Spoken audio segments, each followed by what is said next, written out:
उस टाइम आपने जी आत्मसमर्पण कब किया, मैंने किन 2000 परिस्थितियों में किया? देखिए मैंने आज समर्पण किया है कि मेरे को जब लाला राम का मई में एकाउंटर हुआ था, तो पहले तो मैं दिन से दिन नहीं, रात से रात नहीं, मैं भागते रहे बेटे को लिए। मैं ये भी नहीं देखते थे कि मेरा भाई साथ में है, कौन साथ में, बिल्कुल अकेले बेटे को लिए। बेटा मेरा का 10 महीने का था उस टाइम पे। भागते भागते जब मैं थक चुकी हूँ मनोज जी, मैं किस परिस्थितियों में घूमे कि मैंने जंगल में रह के तो जाए कि एक दिन अगर कभी पुलिस मुठभेड़ हो गई तो हो सकता है कि 24 घंटे में खाना मिला, लेकिन लाला राम जी के मरने के बाद में एक बेटे को छुपाने के बाद में कि ऐसा ना हो कि हम अगर पुलिस की हिरासत में आ जाए, पुलिस हमें मार दे, बेटा हमारा अलग हमसे हो जाएगा, तो मैंने 4-4 दिन खाना नहीं खाया, सिर्फ मैं भागते रहे बेटे को बचाने के बेटे के बचाने के लिए। फिर मेरा जब 2 महीने के बाद में हमारा भाई का जब संपर्क हुआ, और संपर्क होने के बाद में मैंने कहा भैया मैं भागते भागते थक गए हैं, अब तो लाला राम जी का मेरे पास कोई साया नहीं है, मैं अब ऐसा है कि आप किसी से बात कर लीजिए, मैं आज समर्पण करेंगे। तो ये हमारे बड़े भाई का कना समर्पण का कना वो था। लेकिन छोटा भैया उस टाइम पे औरैया आया था, लेकिन छोटे वाला भैया बड़े को गालियाँ दे रहा था कि तूने बहन के साथ में बहुत बड़ी गद्दारी कर दी है। माँ बाप भी हमारे साथ में थे, आ गए थे, औरैया SSP लेने गया था। और उसके बाद में वो ये कहता था कि किसी बड़े नेता के सामने आज समर्पण कराता तो उनकी कोई शर्तें मानी जाती।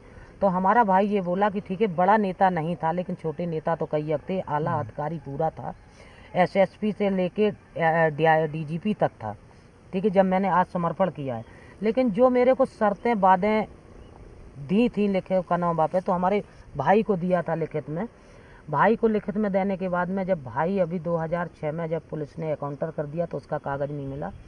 और मैं तो ये कहते कि सबसे बड़ा अगर गद्दार है तो पुलिस महकमा है, और सरकार ने आज दिन तक भी हमारे लिए कोई उसने ऑब्जेक्शन नहीं उठाया। मैंने एप्लीकेशन हर किसी को दिया है, राज्यपाल को दिया है, मुख्यमंत्री को दिया है, प्रधानमंत्री को दिया है, और राष्ट्रपति को दिया है, गृह मंत्री को दिया, लेकिन आज दिन तक का मेरी कोई आज तक सुनवाई नहीं कर रहा। सीमा जी, आपकी ज़िंदगी के बहुत सारे पहलू हमारे दर्शकों ने देखे जाने। आप बेटी के रूप में जंगल में गई और एक विधवा के रूप में जंगल से वापस आए जी। जंगल में आपकी 2 शादियां हुई, आपकी बेटा पैदा हुआ जी। कई बार जब ये कहानी मैं आपकी सुनता हूँ तो अंदर से बहुत विचलन जैसा होता है, अंदर से एक हुक सी उठती है कि एक लड़की पर क्या गुजरी होगी। जी देखिए मनोज जी, ऐसा मैं है, ये जानना चाहता हूँ जी, कभी बीहड़ में रहते हुए आपने बहुत लोगों को रुलाया होगा, क्योंकि जब आप किसी का घर उजाड़ते हैं, किसी की डकैती डालते हैं, किसी के बच्चे का अपहरण करते हैं, तो कई रातों तक वो माँ बाप सो नहीं पाते होंगे, किस तरह तड़पते होंगे। कभी आपने ये तड़प महसूस की? मैं वो पल जानना चाहता हूँ जब आपके आंसू निकले हो। कभी ऐसा लगा कि मुझे दाढ़ मार के रो लेना चाहिए? देखिए मनोज जी, ऐसा है कि जब मैं कोई अपराध भी करने जाते थे तब भी एक दिल में ये लगता था कि मैं गलत कर रहे, लेकिन वहाँ पर मेरी भी मजबूरी एक थी कि मैं दूसरे के बच्चे को अगर उठा के ला रहे तो उसके माँ बाप पे क्या गुजरता है ये हम अच्छी तरीके से जानते थे, लेकिन हमारी ये मजबूरी थी कि अगर वहाँ पर ऐसा करेंगे नहीं तो खाएंगे क्या। दूसरी बात ये है कि क्योंकि जितने बदमाश हुए, मैं अपनी नहीं बात कर रहे, चाहे लेडीज हो या जेंट्स हो, हर बदमाश के पास में दिल है, और दिल सबका भी वहाँ पर रोता है, लेकिन कोई कोई ऐसा हो जाता है जो अपने खुशी से जाता है, उसका दिल नहीं रोता है। कि जैसे हमारे यहाँ पहले सलीम गुर्जर था, ठीक है। और दूसरी बात है, जब से मेरा बेटा हुआ था तब से तो मैंने बिल्कुल त्याग करने के लिए कर दिया था कि मैं कभी अब वह नई चीज़ करेंगे। तो थोड़ा सा लाला राम ने कहा, थोड़ा सा हमारे भाई ने कहा, जब मैंने कहा था कि मैं बच्चे को कहाँ छोड़े तो बहन ने कहा दूध पिला दीजिए, क्योंकि जब मैंने को 6 महीने का मौका दिया गया तो इसी तरीके से मैं साल भर चल गई, क्योंकि एक माँ की ममता भी बहुत बड़ी होती है। क्योंकि उस टाइम पे मैं खो चुकी थी कि मेरे एक बेटा हो चुका है, अगर मैं इसको छोड़ेंगे तो कैसे छोड़ के जाएंगे, ठीक है। तो वो चीज़ एक, अगर मेरे अंदर का एक जो बैठा हुआ था दिल, मेरी दिल ने गवारा नहीं दिया कि मैं अपने बेटे को वहाँ से छोड़ के जाएं। और जब मैंने एक्चुअली वहाँ पे भी छोड़ा था, जेल पे जब छोड़ने का मैंने नियम लिया था, लेकिन जब मेरे बच्चा रो पड़ा था तो मनोज जी मैं बता नहीं सकते हैं कि मेरी आत्मा कितनी वहाँ पर रोई थी। मैं तुरंत वहाँ से लौट के दोबारा मैं बच्चे को लेके गई थी। ठीक है, तो कोई भी व्यक्ति नहीं जानता, क्योंकि एक माँ की ममता भी बहुत बुरी होती है, बहुत बड़ी होती है, कि वो अपने बच्चे को कैसे अलग करता है वो हम भी जानते हैं। सीमा जी, जी आपकी ज़िंदगी के बहुत पहलू हमें जानने को मिले। एक माँ के रूप में आपने कितना संघर्ष किया होगा ये हम सब समझ सकते हैं। 2000 में आपने आत्मसमर्पण किया। आत्मसमर्पण के बाद आप जेल चली गई, कितने दिन जेल में रहे? मनोज जी मैं 3 साल 3 महीने रहे थे, तब हमारी बच्ची ने 6 महीने जेल हमारे साथ में काटी थी। तो उस टाइम पे भी मेरे ये होता था कि मैं बच्चे को अपने को जेल के अंदर करें, बच्चा हमारा पता नहीं मैं कै साल तक यहाँ नहीं छूटेंगे तो पढ़ाई लिखाई नहीं कर पाएगा। मैंने अपने भाई से कहा, हमने भैया इसको ले जाइए और इसको कहीं स्कूल में नाम लिखा दीजिए। तो मनोज जी मैं जब इटावा कचहरी पे जाते थे तो वहाँ पर मैं जब एप्लीकेशन वकील उनको जज को देते थे तो वो तुरंत मना कर देते थे। तो एक तो बड़ा दुख कष्ट महसूस होता था अंदर से, एक तेज में गुस्सा भी आती थी कि सीमा जी अगर तुम्हारे साथ में अगर ऐसा नहीं होता तो आज मेरा बेटा जेल में नहीं होता। बेटे की 2 साल उम्र अब हो रही है तो इसको कहीं स्कूल में एडमिशन का सोचा जाता।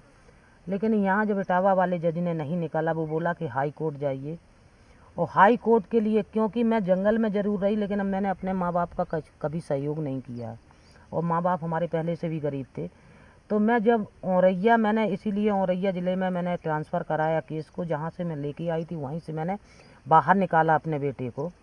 और जिस दिन मैंने बाहर निकाला, भाई के साथ में भेजा है, तो उस टाइम पे RK शर्मा थे, तो उसने हमसे यही कहा कि सीमा जी भेज तो रही हैं लेकिन कल आपको बेटे को लेना पड़ेगा। तो हमने कि सर, मैंने अपने दिल पर एक पत्थर रख के वहाँ पर कहा था उनसे, जेलर साहब से, हमने कि जेलर साहब अगर जेल के अंदर रखे रहेंगे तो बेटा आज हमारा को पढ़ रहेगा, पढ़ नहीं पाएगा। हो सकता है हमें 2 साल 4 साल कै साल लग जाए, लेकिन फिर भी मैंने ये, अभी भी मैं अपने आप को बड़ा नसीब वाले समझते हैं। किसी गरीब के संगे मैंने अच्छे व्यवहार किए होंगे जो आज मैं ज़िंदा हूँ। और मेरे को 3 साल 3 महीना जेल काटने पड़ी। 2007 में 4 मई को मैंने। कुल आप पर कितने मुकदमे थे उस दौरान? हमारे पास 29 मुकदमे थे जी, जिसमें लूट, अपहरण? हाँ, लूट, अपहरण, हत्या सभी शामिल थे। और उसके बाद में मैंने 14 केसन की जमानत ली थी हाई कोर्ट इलाहाबाद से। उसमें हमारा सहयोग सबसे ज़्यादा किया था उसी टाइम पे हमसे वो जो फिल्म से जुड़े हुए थे कृष्णा मिश्रा जी ने किया था, तो उन्होंने हमारा सहयोग किया। उसके बाद में मैं रिहा होके, लेकिन हमारे माँ बाप की अगर सहयोग वैसे पूरा शरीर से मिलता था लेकिन इतना पैसा नहीं खर्च कर सकते थे। लेकिन आज अगर मैं बाहर हूँ तो कृष्णा मिश्रा की बदौलत बैठे हुए हैं। ये आपका जंगल का जीवन रहा, ये बीहड़ का जीवन रहा, ये चंबल के इलाके का जीवन रहा जी। आप बिग बॉस में गई थी जी, तो हमारे दर्शक जानना चाहेंगे कि बिग बॉस में आप कब और कैसे पहुंची, और वो एक छोटी सी जानकारी हमारे दर्शकों को होना बहुत ज़रूरी है। जी जी, ऐसा है मनोज जी, जब मैं बिग बॉस में तो इस तरीके से पहुँचे हैं, जब हमारे पास उनका फ़ोन आया आनंद चौहान का, जी, तो पहले तो मैं मना करती रही कि, और मने का रीज़न क्या था, ये था कि वो ये कह देते अपने फ्रेंडन को नहीं बताओगे, घर में नहीं बताओगे, ना मीडिया को बताओगे। तो मैं ये सोचते थे कि ना मेरा दोस्त का पता पड़ता ना दुश्मन का, और हो सकता पता नहीं कोई चीटर हो। लेकिन मैंने गाड़ी में बैठे बैठे उनका नंबर सेव कर दिया, और नंबर सेव करने के बाद वो भी एक ही फ़ोन से फ़ोन करते रहे। मैंने उनको 2.5 महीना घुमाया, और 2.5 महीने के बाद में मैं गुस्से में बैठी थी, और गुस्से में उनका फ़ोन आया, मैं गाली दे के उनसे बात करी, अपनी तू साला चलाया, तेरी समस्या हल करते हैं। तो वो एक आरजू करने लगा कि सीमा जी आप अपना नाम एड्रेस भेज दीजिए, मैं टिकट भेजते हैं, आप बॉम्बे आ जाइए।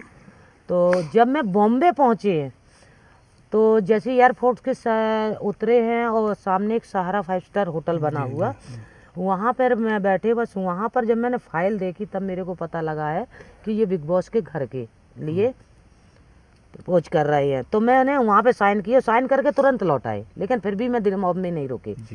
रुकने के बाद में जब वहाँ पहुँचे तो वहाँ पे पहुँचने के बाद में तो हमने अटकलें पहले बता दी थी कि ऐसी ऐसी अटकलें हैं हमारे साथ में, क्योंकि हमें हर महीने कोर्ट में आना पड़ता है 1 दिन के लिए पहले वीक में।